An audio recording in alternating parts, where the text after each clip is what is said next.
হাসিনার এই রায় কোন রাজনৈতিক প্রতিশোধ নয়। শেখ হাসিনার এই রায় বাংলাদেশের নির্যাতিত জনগণের প্রতি ন্যায় বিচার। এই রায় যাতে অবিলম্বে অতি দ্রুততার সহিত কার্যকর করা হয়।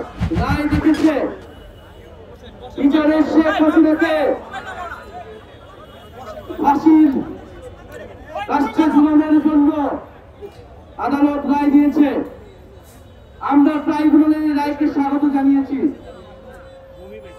কিন্তু আমরা আজকে রাজপথে নেমেছি যে এই রায় যাতে অবিলম্বে অতি দ্রুততার সহিত কার্যকর করা হয়।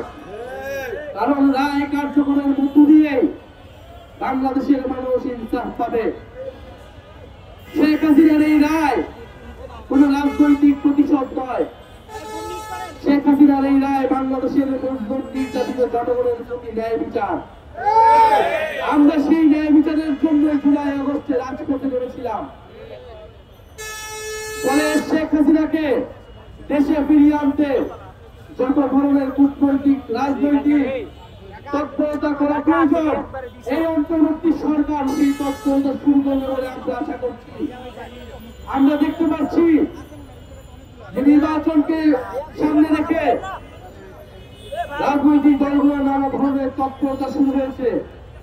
আমরা আহ্বান জানাবো বাংলাদেশের মানুষের সাথে জুলাই গণঅভ্যুত্থানের সাথে প্রতারণা করে কেউ বিচারের ব্যাপারে আপোষ করবেন না, তাহলে বাংলাদেশের জনগণ আপনাদের কোনোদিনই ক্ষমা করবে না। আমরা আজকে সুস্পষ্ট ভাবে তিনটি দলে নিয়ে রাজপথে নেমেছি। প্রথমত, শেখ হাসিনাকে দেশে ফিরিয়ে এনে দ্রুত রায় কার্যকর করতে হবে।